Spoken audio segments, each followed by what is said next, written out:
يستجب له. النيابة العامة والدار البيضاء انتهى الكلام. انتهى الكلام صافي. فين وصلت راسها، فين وصلت ولادها وفين ديالها، كلشي دخل السجن.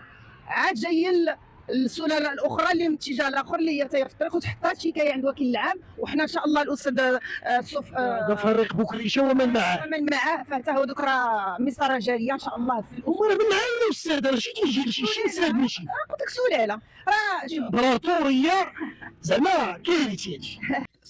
يستجب له. جاتني واحد السيدعه اليوم الاثنين الغدا الثلاثه ان شاء الله غنتكلم. جاتني سيدعه اليوم غدا غنتكلم ان شاء الله وبكل روح رياضيه. ولكن هاد السيدعه اللي جاتني كتعرفوا المخزن اللي عيط لك ما تيقولكش شنو عندك حتى تمشي. انا مازال ما عارفه شنو عندي، قسم بالله وقسم بالله لا كنت غدا للطبيب حيت حاصله. ولا يمكنني منين عيط لي المخزن غنسبق المخزن. مشيت من تما هوت تنطلب منكم المسامحه وليداتي قدامكم وتهلاو لي بوليداتي وما دوزونيش. وليت لداري راني غنمشي للطبيب وغنشارك معاكم الهضره. الله يوصلك على كراوي الحشوم. احنا كنعتذروا للمتابعين على بعض الخرجات اللي كانت كتخرج غير من غير الاراده ديالنا، كنخرجوا غير ردوا على راسنا، فالمشاهدين ما تيبغوناش نديروا دوك الخرجات.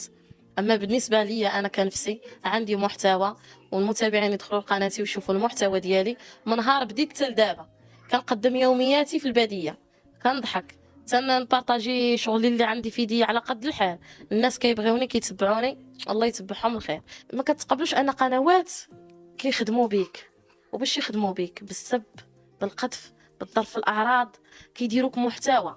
شنو هي محتوى؟ غير تحركتي في دارك درتي فيديو كتسكرينيك وتحطك ما تخليلكش وانت ما دايراش. علاش؟ هي حيتاش دايره انتقاد عندها الصلاحيه تسبك باش تطلع بك فيديو. فما عندك ما دير اخويا زوين.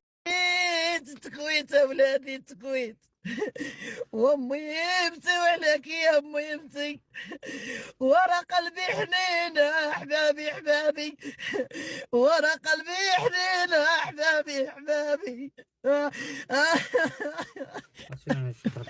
وخليني نبكي خليني استجب ولدي الناس وشوف يستجب له.